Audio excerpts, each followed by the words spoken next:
Welcome to Empowered Ease. I'm Jen Olinger. This show exists to challenge the patriarchy by celebrating women who help others in their way and in their time. Women who choose slowing down, self love, and honest inner work over hustle culture. Beginning now, Empowered Ease will release new episodes twice a month on Mondays. Each episode brings you a powerful woman, a leader, a healer, a parent, or a caregiver who invites us to pause, go within, and ask, who am I? What do I really want and need? We slow down together, we learn practical tools, and we reclaim our permission to rest, to receive, and to shine. So thank you so much for joining me. Please like, follow, and review the show so that you never miss an episode, and also because it helps us to continue to grow. So welcome to Empowered Ease.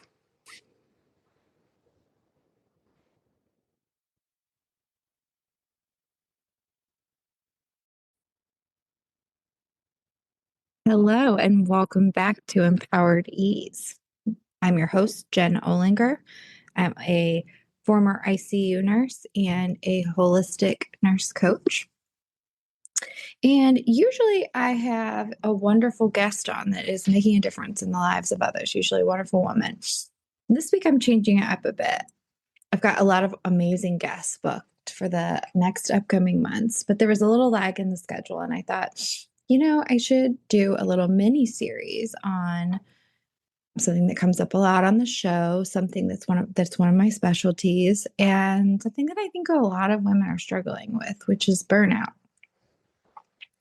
And so I thought, I'll tackle burnout one little bite-sized piece at a time, right? Because we're tired, we're overwhelmed with burnout. Like, we don't want a bunch of things coming at our plate, right? And really, that's how we need to approach change anyway, little bite-sized pieces at a time. Otherwise, we're setting ourselves up for failure. So that's what I want to do with burnout.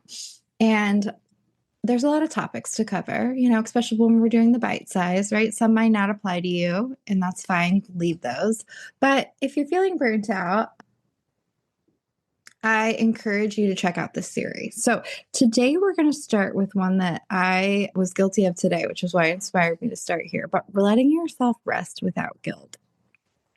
So in the Midwest today, there's a snowstorm, and man, I don't even know. There's at least 6 inches, but there's probably more than that. And so I'm feeling stir crazy. My dog's feeling stir crazy. I had all these plans to I'm doing this beginner's jujitsu class, and I've been doing these home renovations, and it's bitterly cold. And so I'm just feeling tired. I wanted to sleep in this morning, but I made myself get up and just dragging all day. And I'm just have this angst, this burning anxiety that I'm sure a lot of you can relate with.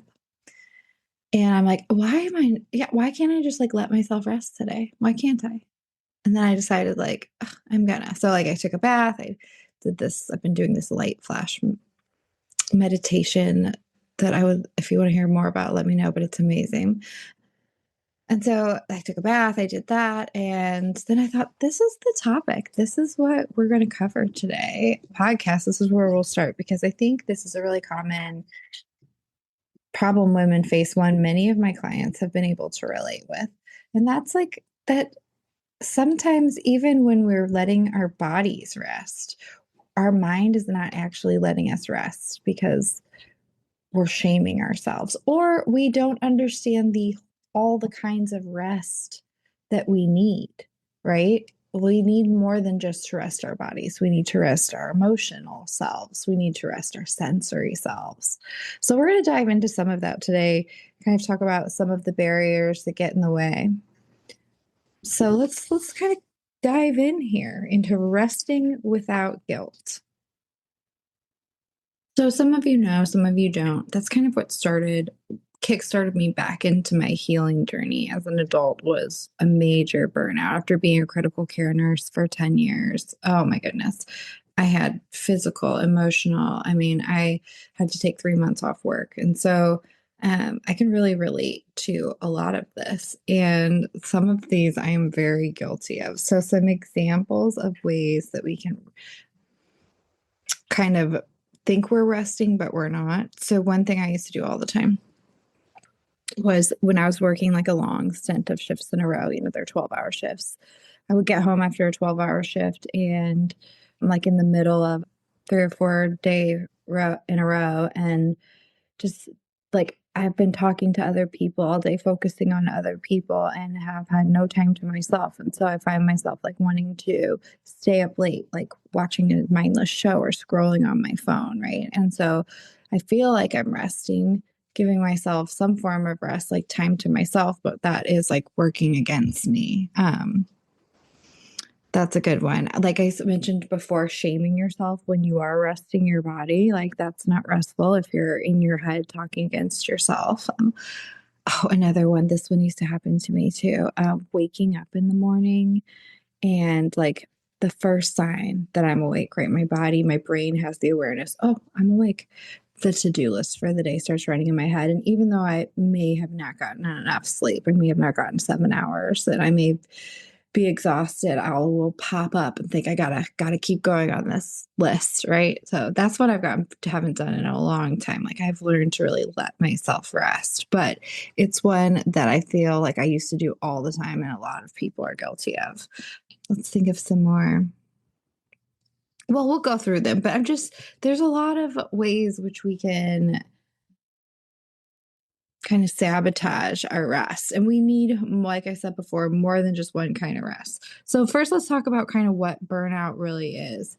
A lot of definitions of burnout talk about like physical, emotional, mental exhaustion caused by work. But I think any of us that actually work in burnout know the truth to that. And the truth is that it's emotional, physical, and mental exhaustion from chronic stress from work, but also with like misaligned things going on in your life. Maybe you have the added pressure of like a sick relative, or a relationship in your life is struggling, or you're having financial problems, right? It's like the add up of life and work. It's not a personal failure as much as it is.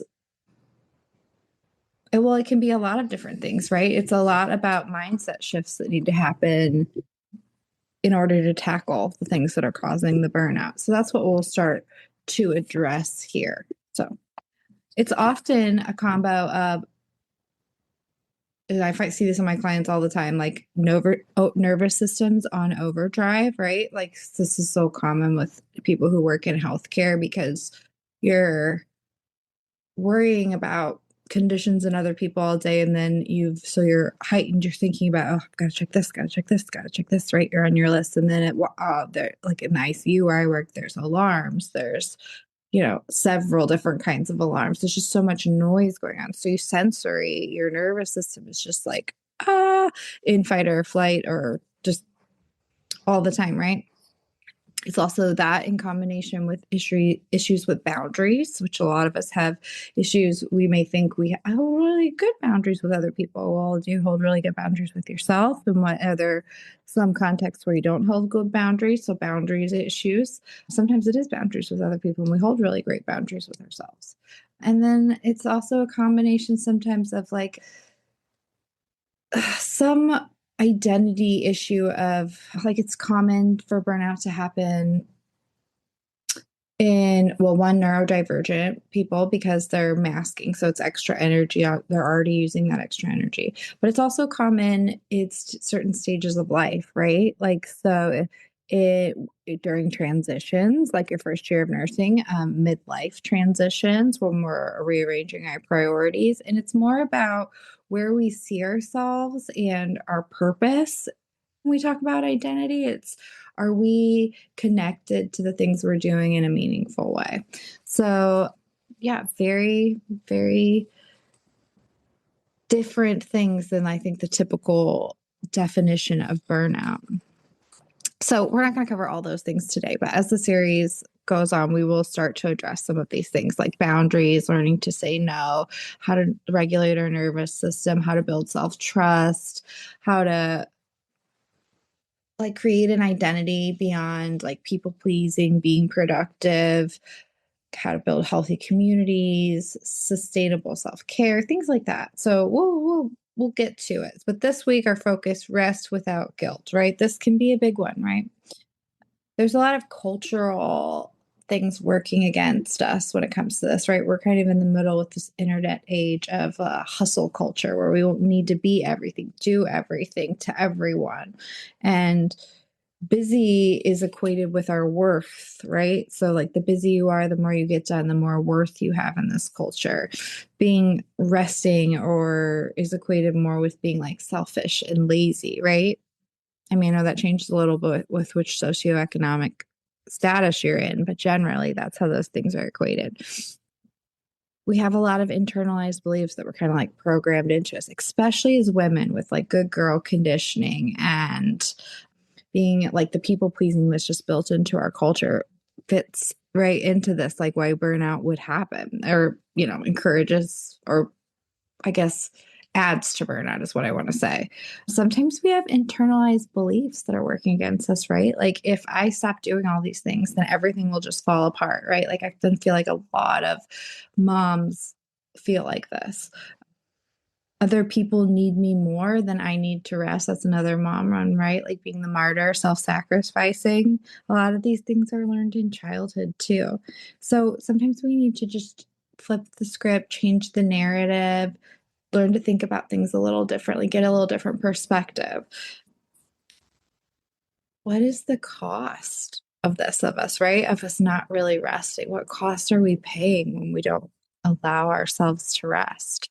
That's a really good one. Like me personally, oh my gosh, I had high blood pressure. I had like panic attacks. Like my heart rate was racing at work and I was like ADHD was going crazy, brain fog, things like that. Like that's the price I was paying. And who knows long term if I would have let that go on, what that would have developed into.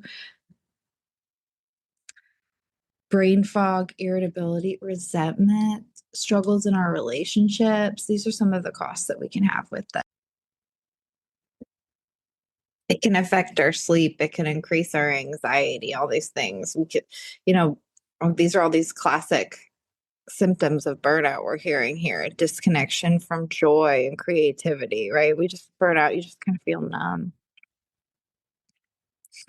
So I'm really guilty of this one, but this is an important thing to remember with burnout and rest in general. But you can't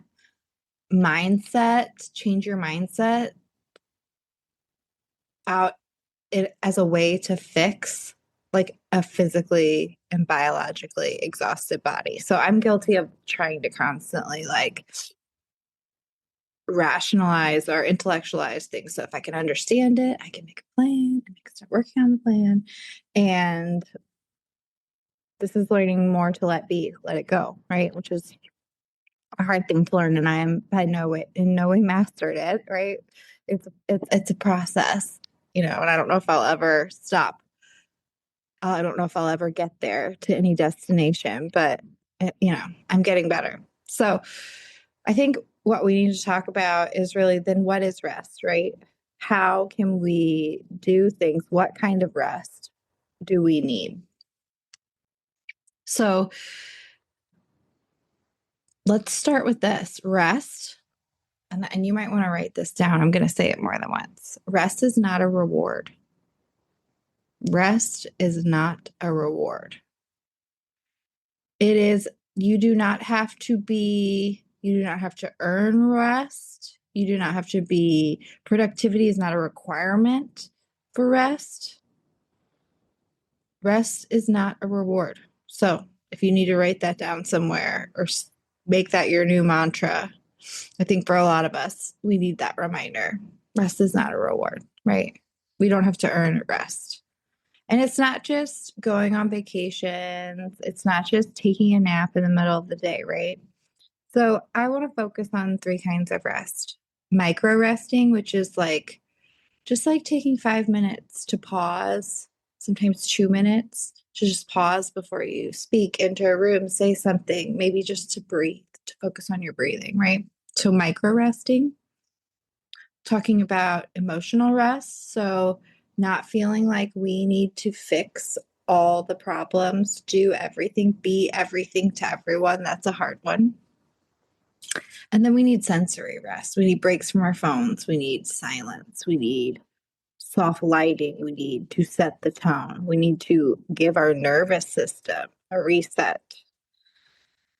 So this is about, excuse me, this is about protecting our energy, right? So we want to get in the mindset of thinking about sustainability. We want to sustain our energy. We want it to be this precious thing that we get up every day and we think, first, how do I sustain my energy today? How do I take care of myself so that I can do the things I need to do? And that's a hard shift and one I'm still working on, but we're going to get there together, right?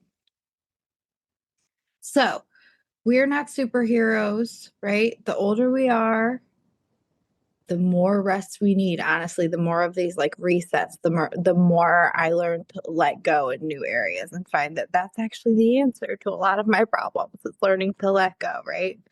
So let's practice as long as you're not driving. If you're driving, maybe say these things out loud, but do not close your eyes. So obviously you need to be safe to do this, but let's practice like a 2-minute pause here.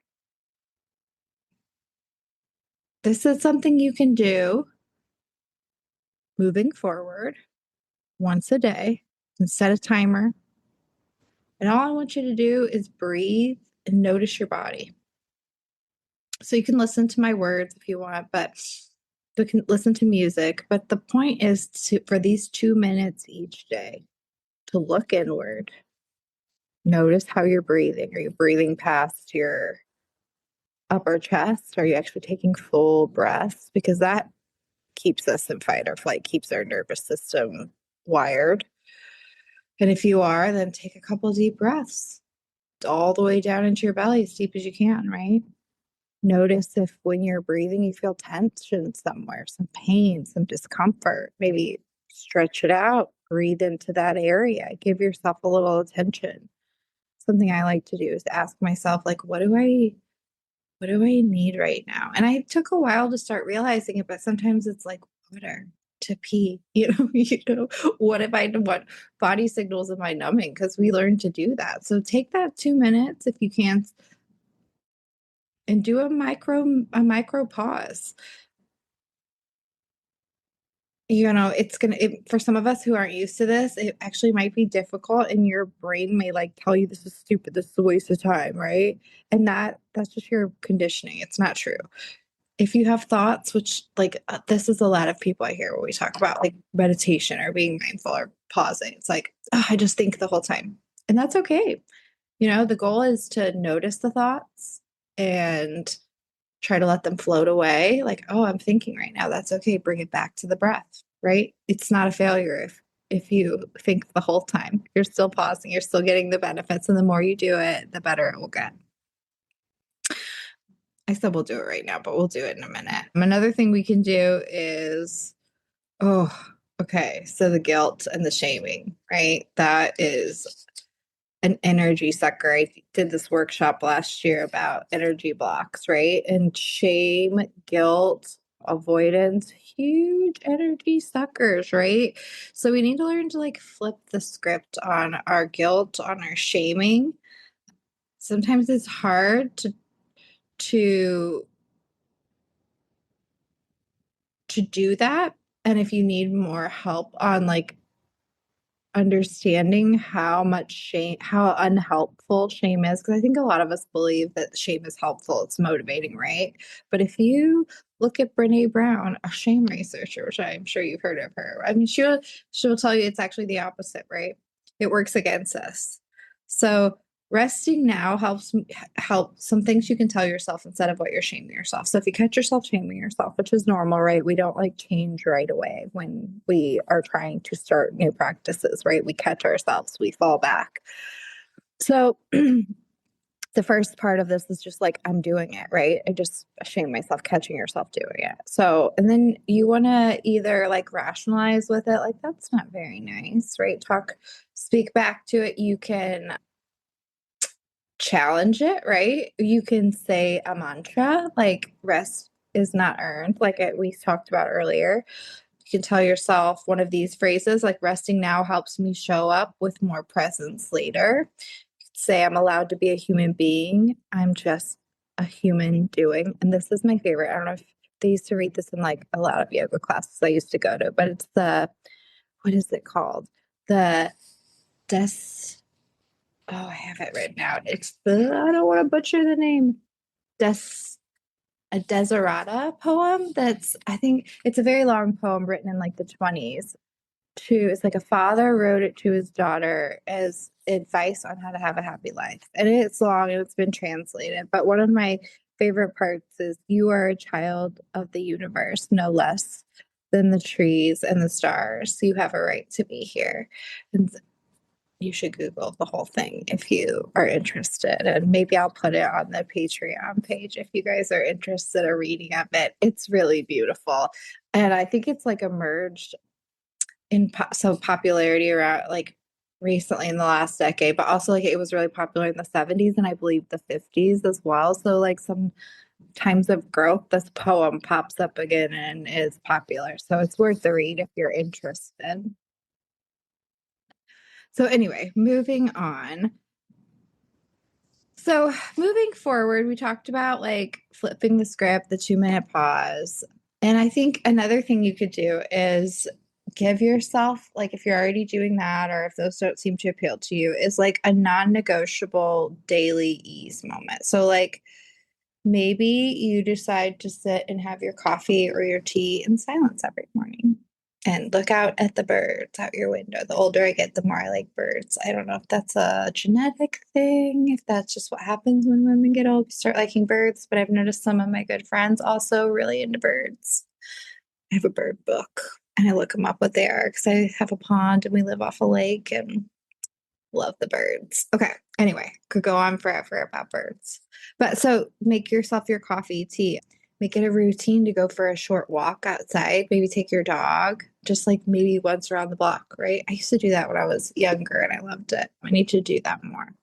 Stretching before bed or the first thing in the morning. That's the one thing I've been doing lately is getting up and like moving my body. And it's not like traditional stretching. I can't find myself getting into videos. I've just been like turning on music I'm feeling and moving my body. Learn to frame it in your head differently as like maybe like water, like a plant you're watering. You're maintaining yourself. You're not indulging by resting. Don't think of this as like a gift. Think this as like required maintenance for your system to keep functioning in a healthy way. So any way you can say that or flip that to yourself. And if one of these mantras or sayings sticks with you, like write it down, put it in on your mirror, put it in your car, put it in your wallet, put it around where you're going to see it. I have like a sticky thing on my mirror in my bathroom that says, "You got this." And I love it. So any way you can say that or flip that to yourself. And if one of these mantras or sayings sticks with you, like write it down, put it in on your mirror, put it in your car, put it in your wallet, put it around where you're going to see it. I have like a sticky thing on my mirror in my bathroom that says, "You got this." And I love it. Okay. So the next thing we're getting to. Okay. So number 4, the gratitude at the end of the day or practicing gratitude in general. So I like it at the end of the day, but you can do it in the morning. Think of 1 to 3 things that you're grateful for that happened during the day or that you have in your life or from the previous day. It helps us build. Well, gratitude helps with a ton of things, but honestly, it helps with a sense of self-worth, which this is part of this, right? We're trying to shift our mindset into believing we are worthy of taking care of ourselves first so that we can show up for the other things that we care about. Okay, and the 5th and final thing that we can start to practice is a pause or a body check-in before saying yes. So when anyone makes a request of you, instead of just saying yes, because a lot of us we're people pleasers, we'll say yes, we'll overwhelm ourselves, right? We'll put more on our plate than we can chew, or we'll answer from our best selves. And the truth is we don't show up every day as our best selves, right? So practice a pause. So take 1 or 2 breaths before answering. Feel your body. Like, do I really have the capacity for this? Think about it. Do you have the time? Like, use that space. And what we're doing is we're trying to change our mindset to one that factors in, have we had enough rest? Do we have enough energy for this in our decisions, and not something that is an afterthought after overcommitting ourselves. So we're trying to put rest and prioritizing our energy as a priority. Excuse me, I have a tickle in my throat. Yeah, okay. So those are 5 things: a 2-minute pause, flipping the script or changing the narrative, or on the shame and the guilt, taking a moment for ourselves each day, whether it's with our morning coffee or a walk. Just do something for ourselves where we pause that we enjoy, practice gratitude, and then try to pause before answering a request, right? So those are things that'll also help us as we do more micro sessions. All these little things actually help with other aspects of burnout recovery. So they'll make other parts of like boundary holding easier with a lot of these things. But we always want to remember to be gentle and be kind to ourselves. Like failure, setbacks, resistance from others, these things are all normal and bound to happen. So this is where we can practice. We all have that saying that comes up, like we're not good enough, or this is stupid, or you know, whatever that thing we say to ourselves is. And when we say the thing in our head, I want us to practice reframing it, and, telling ourselves, being a little nicer to ourselves, right? So it's not, it's normal, right? It's okay to make mistakes. It's okay to not meet our goals, right? We'll just set a smaller, more achievable goal next time. That's the point, right? We want to win. We're going to set ourselves up for success, and we're not going to beat ourselves up because it's normal. We're just doing the best we can. That's what I tell myself a lot. Like, I'm doing the best I can with what I have, and that's enough. And it is. Resistance is part of changing deeply ingrained patterns. And that's where a lot of this work is in deeply ingrained patterns. Burnout recovery is a process, right? It's not somewhere we just wake up and have arrived, right? It's something we work at. And I think it's something we always work at on some level. It's not a weekend fix. And part of the essentials of burnout recovery is self-compassion. So if that's something you struggle with, you really want to put your focus on being kinder to yourself. And I suggest picking a mantra. I mean, we've talked about a few today. Here's some other great ones. I'm learning a new way to be with myself. It's safe for me to slow down. I sometimes, in some moments, when I'm feeling very anxious, I just have to tell myself that I am safe. So, yeah, think of something that maybe you can say to yourself in hard moments, or when you're being negative or picking on yourself. So, if I could suggest anything, it would be if you pick up one thing, which that's also like, start easy, start one thing at a time. Don't put all these things on your plate. But I would say the most powerful would be that 2-minute pause a day to yourself. And I will invite you to do it now if you'd like to do the 2-minute pause with me. If you're driving, obviously, or not in a safe place to do this, just listen. I will say some things out loud, but I'd like you to pause, and I'll just talk you through a little bit of breathing and so yeah. So if you're in a safe place to do so, close your eyes. Take 3 to 5 slow breaths.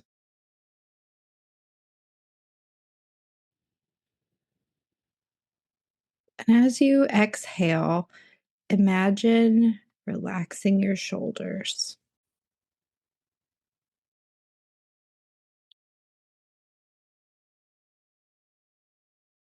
You can bring your shoulders up to your earlobes and then relax them back down. Try to lengthen each inhale and then lengthen your exhale just a tad bit longer. Relax your jaw. If you have your tongue pressed to the roof of your mouth, maybe relax your tongue. And as you're deepening your inhales and exhales, notice your body, notice your breath. Are there any areas of tension that you're feeling? Any areas that you're hesitating to breathe into? Can you focus your breath to those spaces?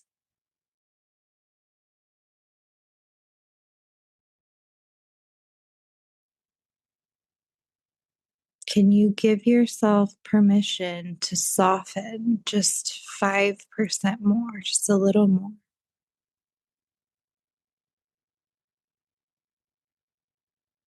So repeat this in your head or out loud.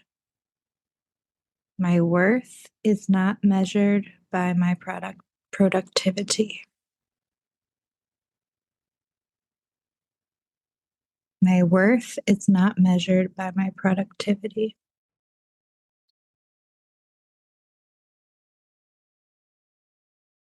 Rest is my birthright, not something I have to earn. Rest is my birthright, not something I have to earn. Beautiful, beautiful. Okay, well, I just want to do a quick recap of all the great things that we've gone over today.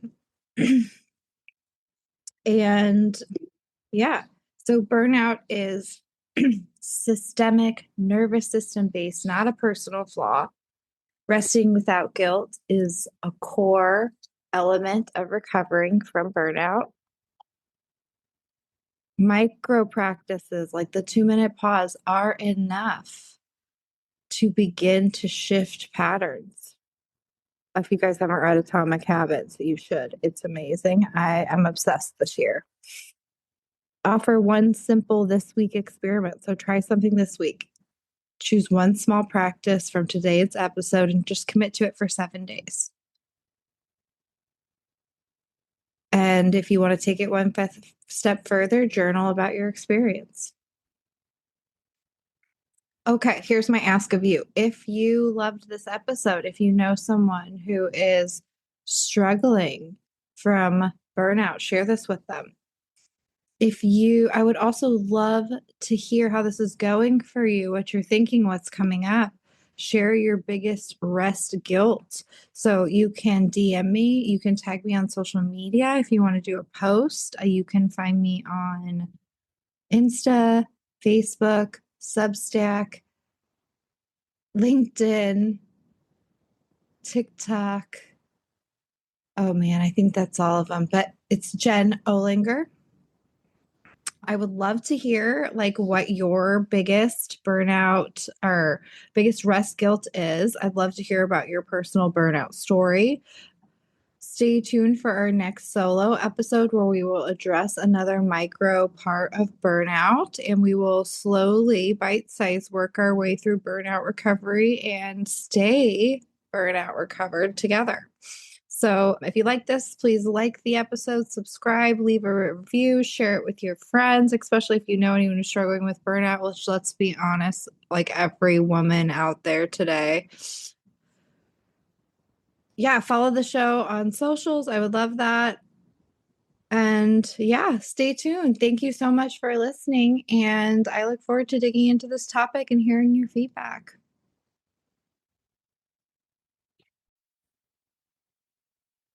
That's a wrap for this episode of Empowered Ease. I hope you were inspired by today's guest and felt empowered by their story. Our listeners have been growing, and I am so thankful. Welcome. You can aid in that growth by helping us by liking, subscribing, and leaving a review. I'd love to hear your feedback and suggestions for future guests and for how you are empowering others in your community.